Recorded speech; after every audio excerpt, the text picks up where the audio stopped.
Hello students, I have created a brand new final version of cue cards from January to April. Along with that, the latest random cue cards which are designed by the examiner and asked by the examiner in the exam in my own language with band 8 sample answers. Apart from that, the latest questions of part 1 and discussion part 3 questions are also created by me and is all attached in that PDF. If you wish to purchase, you can let me know in the comments with your email ID and I'll send you the PDF. The cost is only 299 Indian rupees. So comment down below and I'll send you the PDF. Thank you.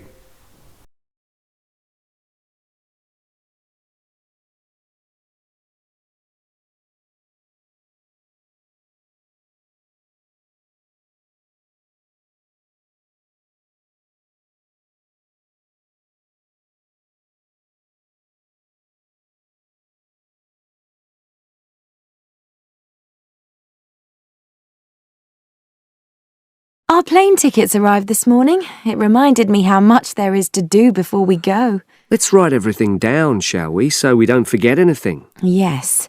And last time we went away, we almost forgot to collect our currency from the bank.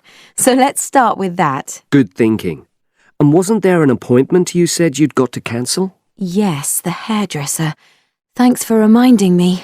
Can you write that down too? The shop will be closed now, but I'll do it first thing on Monday. OK. Then starting on Tuesday, we've got to take the tablets we got from the pharmacy. We really mustn't forget to do that. We're not protected against malaria till we've been taking them for at least 7 days. No, so that's really important.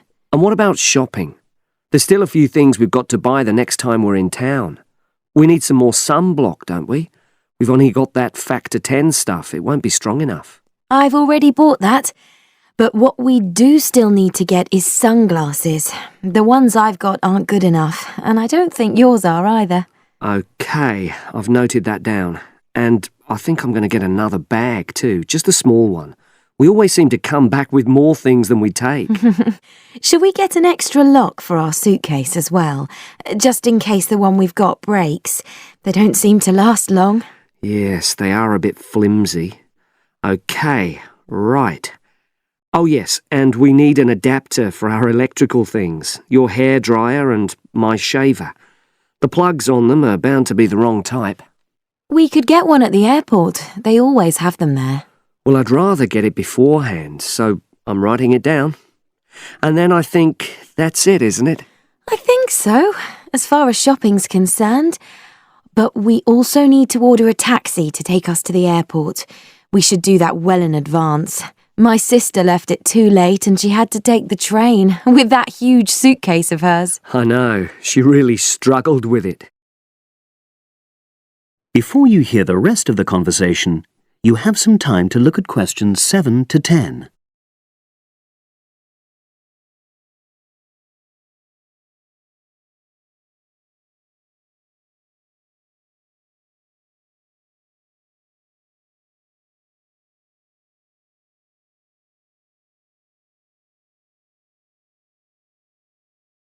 Now listen and answer questions 7 to 10. Now let's see. Your mother said she'd come in regularly while we're away, so what do we want her to do? I'll write some instructions and we can give them to her tomorrow. Good idea. Well, the cat's the main thing. OK. Feed the cat. We ought to leave her the vet's details as well, just in case there's a problem. Yes. Have you got them handy? Hang on, I'm just looking. Yes, his name's Colin Jeffrey. Is that spelt with a G? Actually, it's Jeffrey. Quite an unusual spelling, isn't it? And his number? 077 594 128. It's a mobile. OK. And you should write down where it is. It's 4 Street, not sure what number, but it's next to the bus stop, isn't it? That's not a very good landmark, but it's on the other side of the road to the church, so I'll tell her that. Let's hope she won't need a vet anyway. Yes. Right, apart from that, there are the plants to water. Ask her to make sure they don't dry out. Oh, yes. And I've already mentioned the problem with the boiler, and your mum said she'd come round to meet the heating engineer and let him in. Yes, it's a lot for her to do, but we really need to get the problem sorted out. And the earliest date I could get an appointment was April the 30th. Isn't it the day after we go? Yes, we leave on the 29th, and she'll have to hang around till the job's finished. Oh, well, she won't mind, I'm sure. She likes helping people out. Yes, she does. OK. That's it then, I think. Unless you can think of anything else. Not at the moment. Leave the list there and I'll add to it. That is the end of Part 1. You now have 1 minute to check your answers to Part 1.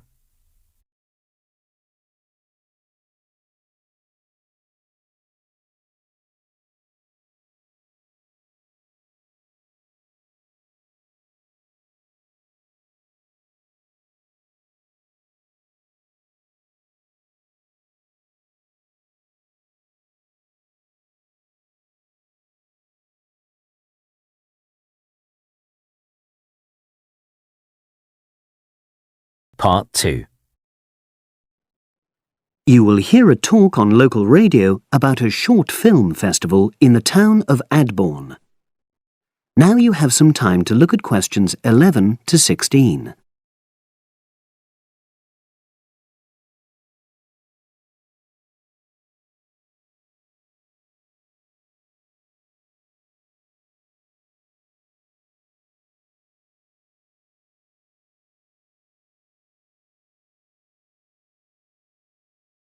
Now listen and answer questions 11 to 16. Today we're pleased to have on the show Fatima Johnson, who is the organiser of the Adborne Film Festival. Welcome, Fatima. Hello. Can you tell us a bit about the background to the festival and what it brings to the town? Well, the festival was started in 1996 by the then Mayor of Adborne, Joanne Smith. She wasn't a filmmaker herself. She'd actually been a very energetic tourism development officer for many years. But Adborne had run a classical music festival, which had been becoming less and less popular in recent years. Joanne was looking around for something to replace it and to use funds allocated to it to promote something which local people can enjoy. Great. So tell us about the festival nowadays. Well, it's held in the last 2 weeks of August every year, and short films from all over the world are shown in 3 places, in the theatre and our 2 cinemas. Several films are shown in one performance, and the whole thing lasts about 90 minutes.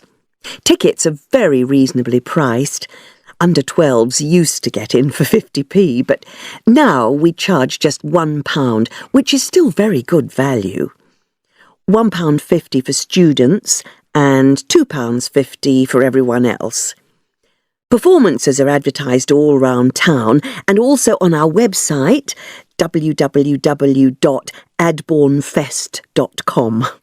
If you're interested in attending any performance, you can buy tickets online, of course. And you can also get them in the library, which is right next to the main shopping area. I'm afraid this year tickets are no longer available from either of the 2 cinemas because of restricted opening times. I understand you also run a film competition? Yes, for under 18s. We have a different theme every year. Last year, for example, the theme was Future Planet, and the winner was a 10-minute documentary encouraging youngsters to be more aware of environmental issues, focusing on getting school kids to cycle to school instead of going by car. This year, the theme is Sporting Nation, so there'll also be lots of ideas to choose from. Now, we're always on the lookout for new local talent, so if you live in the Adborne area and are under 18, you should have a go. We have an excellent prize every year donated by local businesses, shops, hotels, etc. This year, you can win a high-spec movie camera worth over £800. Application forms are on the website, and the deadline for sending in your film to enter the competition is the last day of July. It's May now, So, you'll have the whole of June to be working on it. Now you have some time to look at questions 17 to 20.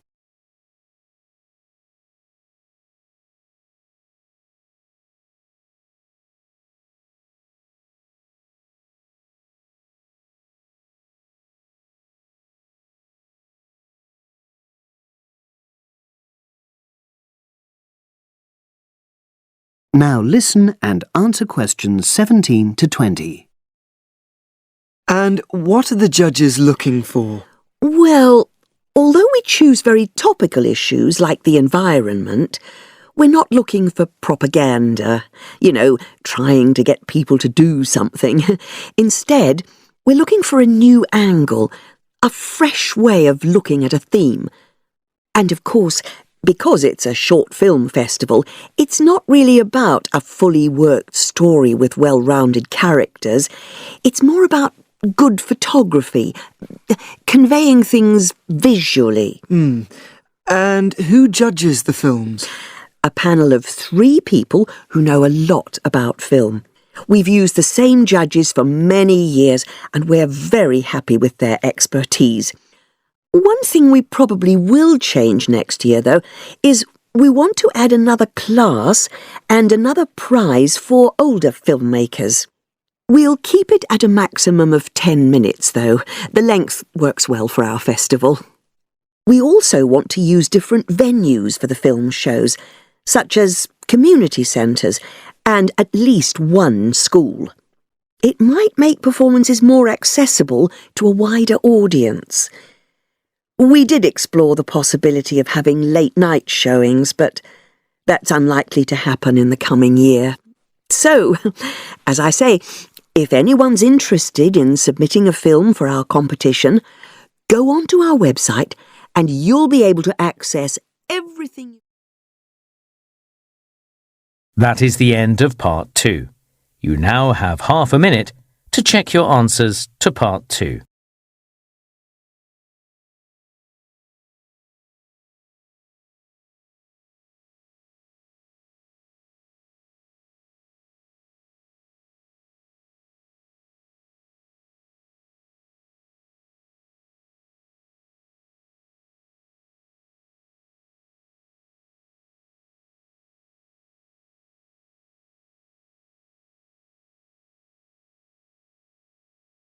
Part 3.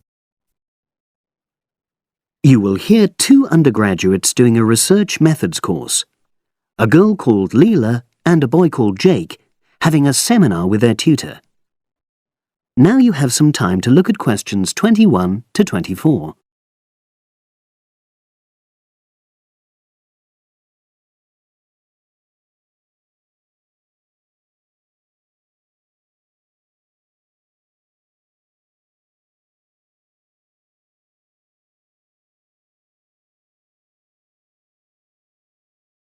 Now listen and answer questions 21 to 24. So the task I gave you both was to choose an article about a small-scale research project. Yes. You were then required to try to reproduce the research procedures in your own context, i.e. try it out for yourselves. Yeah, and that's what we've done. Great. So I'd like you to tell me a bit about the article and why you chose it. Well, the article's written by 2 university lecturers who had started using crosswords to help their students revise terminology for exams. And the crosswords were designed and set on computers. And we selected the article because, well, it seemed an accessible topic, even though we weren't familiar with the technique. You know, using IT to design crosswords for higher education. That's a good reason. So these lecturers wanted to see how well this innovation was received by their students. Yes. So how did you go about reproducing the research? Well, we drew up a list of terms from one of our own modules and designed a crossword for revising these terms. Then we asked our classmates to try out the crossword and give us feedback, their opinions on how they felt about using the technique. Was it easy to find participants? It wasn't easy at first, but then we convinced them that by taking part in the research, they were actually benefiting themselves by preparing for an exam which is coming up later this term. And it worked. Good. So how did you find out what the students thought about doing the crosswords? A questionnaire. The original article used a 2-page long questionnaire. There were lots of excellent questions on it, but the whole section on difficulties using IT is now obsolete. Old-fashioned even though it had only been written a couple of years ago. So you designed a shorter version? Yeah. Then we sent it to the 40 students by email and got 28 replies. I was taken aback by the fact that everybody we talked to thought this was a good return. I mean, the responses were well written. You know, people had taken a lot of care, but I was really disappointed with the low numbers. Yes, an important lesson to learn for an apprentice researcher. Yeah. Now you have some time to look at questions 25 to 30.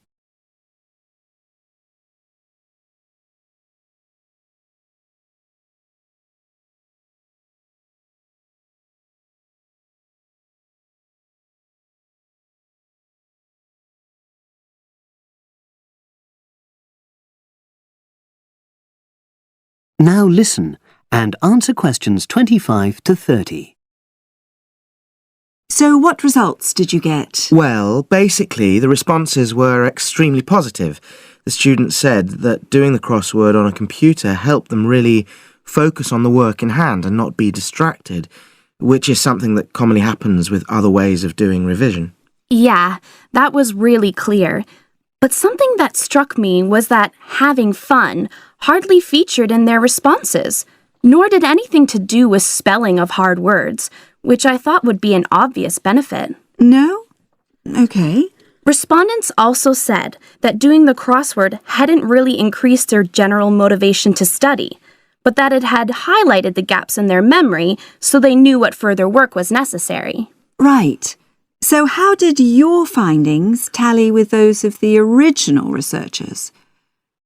There were lots of similarities, but... There were probably two main differences. We found that more males than females liked the technique, whereas the original study found the reverse. Also, our respondents said they wouldn't mind doing a crossword as a final official exam, whereas in the original study, students said they would hate doing it even if it meant having a shorter test.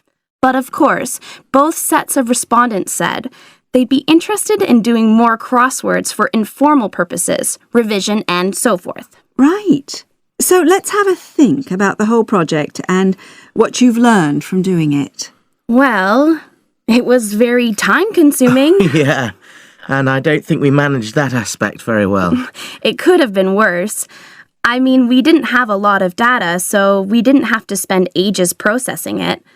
And of course, we'd already done a course on numerical data processing, so there wasn't much new there. Yeah, that's true. Anyway, I think we designed our questions well so that they gave us manageable data. Yeah, it really helped having the original study to guide us, as it were. And that helped us to see what a good research instrument is. What a good questionnaire should be like. Absolutely. We got a lot from that. But when we were writing up the project, I'm not sure whether we'll know how to acknowledge the work of the original study. You know, our referencing. No, that's something we'll both have to work on in the future. Actually, that part's been great. Finding ways to share and support another person. That's the real plus from the project, learning ways to do that. Well, it's obviously been very successful. That is the end of part 3. You now have half a minute to check your answers to part 3.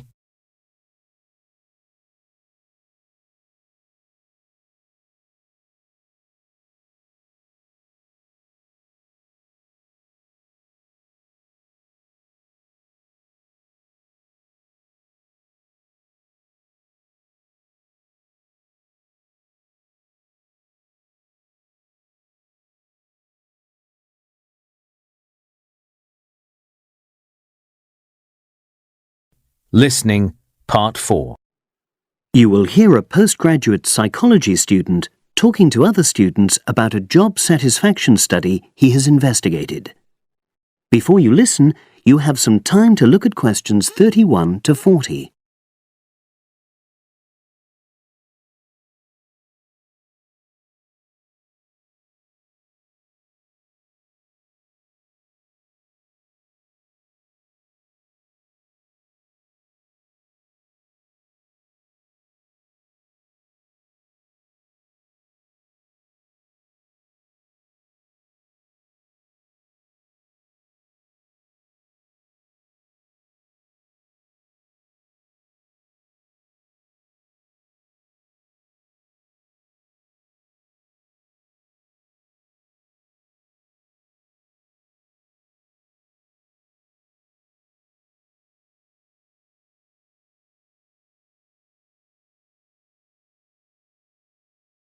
Now listen and answer questions 31 to 40.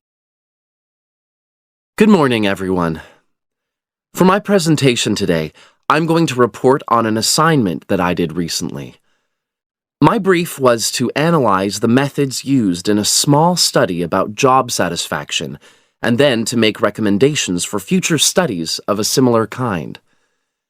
The study that I looked at had investigated the relationship between differences in gender and differences in working hours and levels of job satisfaction amongst workers. For this purpose, employees at a call center had been asked to complete a questionnaire about their work. I'll summarize the findings of that study briefly now.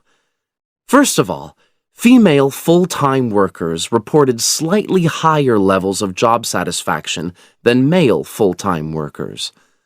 Secondly, female part-time workers reported slightly higher levels of satisfaction than female full-time ones did. On the other hand, male part-time workers experienced slightly less job satisfaction than male full-time workers. But although these results seemed interesting and capable of being explained, perhaps the most important thing to mention here is that in statistical terms, they were inconclusive. Personally, I was surprised that the findings hadn't been more definite, because I would have expected to find that men and women, as well as full and part-time workers, would experience different levels of satisfaction. So I then looked more carefully at the methodology employed by the researchers to see where there may have been problems. This is what I found. First of all, the size of the sample was probably too small. The overall total of workers who took part in the survey was 223, which sounds quite a lot, but they had to be divided up into subgroups. Also, the numbers in the different subgroups were unequal. For example, there were 154 workers in the full-time group, but only 69 in the part-time group.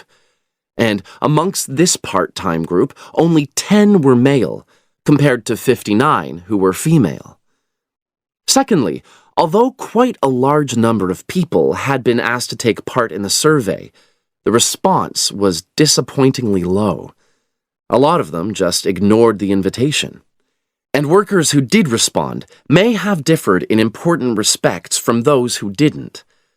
Thirdly, as the questionnaires had been posted to the call center for distribution, the researchers had had very limited control over the conditions in which participants completed them.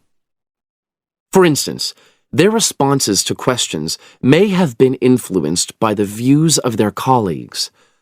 All these problems may have biased the results. In the last part of my assignment, I made recommendations for a similar study, attempting to remove the problems that I've just mentioned. Firstly, a much larger sample should be targeted, and care should be taken to ensure that equal numbers of both genders and both full and part-time workers are surveyed. Secondly, the researchers should ensure that they are present to administer the questionnaires to the workers themselves. And should they require the workers to complete the questionnaire under supervised conditions so that the possibility of influence from other colleagues is eliminated. Finally, As workers may be unwilling to provide details of their job satisfaction when they are on work premises, it's important that the researchers reassure them that their responses will remain confidential, and also that they have the right to withdraw from the study at any time if they want to. By taking measures like these, the reliability of the responses to the questionnaires is likely to be increased, and any comparisons that are made are likely to be more valid. So, that was a summary of my assignment. Does anyone have any questions? That is the end of Part 4. You now have 1 minute to check your answers to Part 4.